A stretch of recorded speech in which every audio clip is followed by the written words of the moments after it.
সেই স্টেশনের এক কোনায় বসে থাকতো এক ভিখারি। তার জীবন চলত আসা যাওয়া করা যাত্রীদের কাছে হাত পেতে। প্রতিদিনের মতো সেদিনও সে বসেছিল মানুষের দয়া পাওয়ার আশায়। হঠাৎ সেই ভিখারি একজন স্যুটবুট পরা ভদ্রলোককে দেখতে পেলেন। ভিখারি মনে করলো এই লোকটা নিশ্চয়ই অনেক বড় লোক, তার কাছে ভিক্ষা চাইলে হয়তো ভালো কিছু মিলবে। তাই সে এগিয়ে গিয়ে হাত বাড়িয়ে বলল, আমাকে একটু সাহায্য করবেন? কিন্তু সেদিন ঘটল এক অদ্ভুত কিছু। লোকটি থামলো এবং ভিক্ষুকের দিকে তাকিয়ে বলল, তুমি তো সবসময় মানুষের কাছ থেকে শুধু পাওয়ার চেষ্টাই করে গেলে, কখনো কাউকে কিছু দিয়েছ? ভিখারির মুখ শুকিয়ে গেল। সে বলল, আমি তো একজন ভিখারি, আমার কিছুই নেই, তাহলে আমি কিভাবে অন্যকে কিছু দিব? ভদ্রলোক বললেন, যদি কারো কিছু দেওয়ার ক্ষমতা না থাকে তাহলে কারো থেকে তার কিছু চাওয়ার অধিকার নেই। আমি একজন ব্যবসায়ী, আমি শুধু লেনদেন বুঝি, কিছু দিলে কিছু পাবে। যদি তোমার কাছে আমাকে দেওয়ার মতো কোনো কিছু থাকে তাহলে তার বিনিময়ে আমি তোমাকে কিছু দিতে পারবো। শুধু চেয়ে গেলে আমি কিছুই দিতে পারি না। এই কথাগুলো বলেই লোকটি ট্রেনে উঠে চলে গেল। তবে কথাগুলো যেন ভিখারির হৃদয়ে গেঁথে রইল। সারাদিন সে ভাবতেই থাকলো, মানুষ কি তাহলে এজন্য আমাকে ভিক্ষা দেয় না কারণ আমি শুধু নেই, বিনিময়ে কিছু দেই না? আমি কি সারা জীবন শুধু চাইতেই থাকবো? অনেক ভাবনার পর ভিখারি সিদ্ধান্ত নিল যে এবার যে তাকে ভিক্ষা দিবে তার বিনিময়ে ভিখারিও সবাইকে কিছু না কিছু দিবে। কিন্তু এবার সমস্যাটা আরো গুরুতর রূপ নিল, কারণ সে নিজেই একজন ভিখারি। সে কিভাবে মানুষকে কিছু দিতে পারে, আর দিলেও বা কি দিবে? এগুলো ভাবতে ভাবতে প্রায় 2 দিন কেটে গেল। তৃতীয় দিন রেল স্টেশনে ভিক্ষা করার সময় লোকটি স্টেশনের কাছে বেশ কিছু ফুল গাছ দেখতে পেল।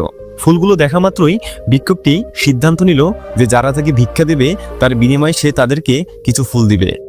যেই কথা সেই কাজ। সেদিন থেকেই ভিক্ষুকটি রাস্তার ধারে সেই ফুলগুলো সংগ্রহ করতে লাগলো। যারা তাকে ভিক্ষা দিত তার বিনিময়ে তাদেরকে কিছু ফুল দিতে শুরু করলো, এবং লোকেরাও তার দেওয়া ফুলগুলো খুশি মনেই নিতে লাগলো।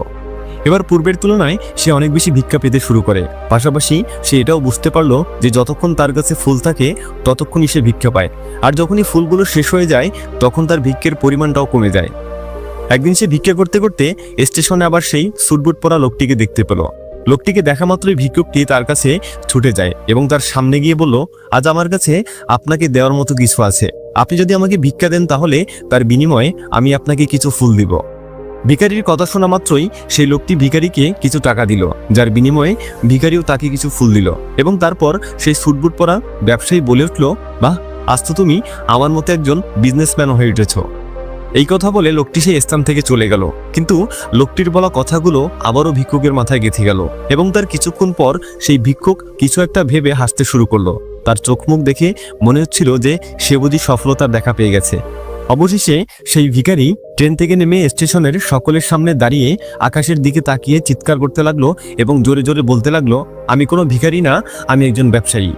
তার কথাগুলো শুনে স্টেশনে থাকা সমস্ত লোক ভাবতে লাগলো, ভিক্ষুকটি এবার বুঝি পাগল হয়ে গেছে। এরপর আর কোনোদিন সেই ভিক্ষুককে ওই রেলওয়ে স্টেশনে দেখা যায়নি। এভাবে প্রায় 6 মাস কেটে গেল। 6 মাস পর দুজন লোক একটি ট্রেনে করে ভ্রমণ করছিল। দুজনের পরনেই স্যুটবুট ছিল। দুজনের মধ্যে একজন ব্যক্তি আরেকজনের দিকে হাত বাড়িয়ে হ্যান্ডশেক করলো, এবং সেই ব্যক্তিটি অপরজনকে জিজ্ঞেস করলো, আপনি কি আমাকে চিনতে পেরেছেন? অপর ব্যক্তি জবাব দিল, না, আমি আপনাকে ঠিক চিনতে পারলাম না। ইনফ্যাক্ট আমার তো মনে হচ্ছে আমি আপনাকে আজ প্রথম দেখলাম। প্রথম ব্যক্তি জবাব দিল, এটা আমাদের তৃতীয় দেখা, এবং এর আগেও আমাদের 2বার দেখা হয়েছিল। দ্বিতীয় ব্যক্তি বলল, কই, আমার তো কিছু মনে পড়ছে না, আর প্রথম 2বার আমাদের কোথায় দেখা হয়েছিল? প্রথম ব্যক্তি জবাব দিল, এর আগেও আমাদের দুজনেরই ঠিক এই স্টেশনে দেখা হয়েছিল। আপনার সাথে প্রথম দেখায় আপনি আমাকে বলেছিলেন লাইফে আমার কি করা উচিত, আর দ্বিতীয়বারের দেখায় আপনি বুঝিয়েছেন আমার আসল পরিচয় কি। এরপর দ্বিতীয় ব্যক্তি মুস্কি এসে জবাব দিল, আচ্ছা, তাহলে তুমি সেই ব্যক্তি যাকে আমি একবার ঠিক চিনতে পারলাম না। ইনফ্যাক্ট আমার তো মনে হচ্ছে আমি আপনাকে আজ প্রথম দেখলাম। প্রথম ব্যক্তি জবাব দিল, এটা আমাদের তৃতীয় দেখা, এবং এর আগেও আমাদের 2বার দেখা হয়েছিল। দ্বিতীয় ব্যক্তি বলল, কই, আমার তো কিছু মনে পড়ছে না, আর প্রথম 2বার আমাদের কোথায় দেখা হয়েছিল? প্রথম ব্যক্তি জবাব দিল, এর আগেও আমাদের দুজনেরই ঠিক এই স্টেশনে দেখা হয়েছিল। আপনার সাথে প্রথম দেখায় আপনি আমাকে বলেছিলেন লাইফে আমার কি করা উচিত, আর দ্বিতীয়বারের দেখায় আপনি বুঝিয়েছেন আমার আসল পরিচয় কি।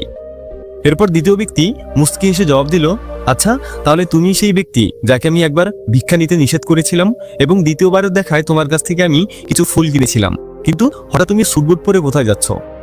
প্রথম লোকটি জবাব দিল, হ্যাঁ, আমি হলাম সেই ভিখারি, এবং বর্তমানে আমি আমার ফুলের ব্যবসার কাজে শহরের বাইরে যাচ্ছি। এই কথা শুনে দ্বিতীয় লোকটি বেশ অবাক হলো। তারপর প্রথম লোকটি আবার বলে উঠল, আপনি আমাকে এমন কিছু শিখিয়েছেন যা আমি এর আগে কখনোই শিখতে পারিনি। আপনার সাথে প্রথম পরিচয়ে আপনি আমাকে শিখিয়েছেন পৃথিবীর সবচেয়ে কার্যকরী লেনদেনের নিয়ম। প্রথম দিকে আমি এজন্যই ভিক্ষা পেতাম না, কারণ আমি মানুষকে তার বিনিময়ে কিছু দিতে পারতাম না, এবং আপনি বলার পর আমি সেই নিয়ম সম্পর্কে জানতে পারি। আর দ্বিতীয়বার আপনি আমাকে বলেছেন আমি কোনো ভিখারি না, আমি একজন ব্যবসায়ী, অথচ আমি কিনা বোকার মতো নিজেকে ভিখারি মনে করতাম। কিন্তু পরবর্তীতে আমি বুঝতে পারলাম যে লোকজন আমাকে ভিক্ষা দিচ্ছিল না, বরং আমি তাদেরকে যে ফুলগুলো দিচ্ছিলাম তারা সেগুলোর মূল্য দিচ্ছিল, কারণ এর চেয়ে সস্তা ফুল তারা আর কোথাও পাবে না। পরবর্তীতে আমি এতদিনের জমানো টাকাগুলো নিয়ে শহরের বাইরে থেকে বেশ কিছু ফুল নিয়ে আসলাম এবং সেগুলো বিক্রি করে ব্যবসা করতে শুরু করি, এবং এভাবেই সময়ের সাথে সাথে আমার ব্যবসা বড় হতে থাকে, আর এখন আমি একজন সফল ফুল ব্যবসায়ী। প্রথম ব্যক্তিটির কথা শুনে দ্বিতীয় লোকটি বেশ খুশি হলো। তারপর তারা দুজন একসাথে ট্রেন থেকে নামলো এবং তাদের ব্যবসার গল্প করতে করতে সামনের দিকে এগিয়ে গেল। বন্ধুরা, এই গল্পটি আমাদের অনেক কিছু শেখায়। যেমন ধরো, এই গল্পের প্রথম ব্যক্তিটি পৃথিবীর গিভ অ্যান্ড টেকের নিয়মটি বেশ ভালোভাবেই জানত, এবং ভিখারিকে সেই নিয়মটি শেখানোর মাধ্যমে তার জীবনটাই পরিবর্তন করে দেয়। অন্যদিকে ভিখারিও তার চিন্তাধারায় পরিবর্তন আনে, যার ফলে তার পুরো জীবনটাই পরিবর্তন হয়ে যায়। তাই আমাদের প্রত্যেকের উচিত আমাদের চিন্তাধারার পরিবর্তন করা, তাহলে আমরা যে কোনো কিছু অর্জন করতে পারবো। এক কথায় বলতে গেলে গল্পটি আমাদের শেখায় আমাদের সফলতা আমাদের চিন্তাভাবনার মধ্যে লুকিয়ে থাকে। তাই জীবনে বড় কিছু করতে হলে চিন্তাধারায় পরিবর্তন এনে নিজেকে বড় ভাবতে হবে, তা না হলে লাইফে সবসময় ছোট হয়ে পেছনেই পড়ে থাকতে হবে। আজকের মতো এখানেই বিদায় নিচ্ছি। গল্পটি ভালো লাগলে একটা লাইক করতে পারো। দেখা হচ্ছে পরবর্তী ভিডিওতে। ততক্ষণ পর্যন্ত সাবস্ক্রাইব করে নগর বাইস্কোপের সাথেই থাকো। Thanks for watching.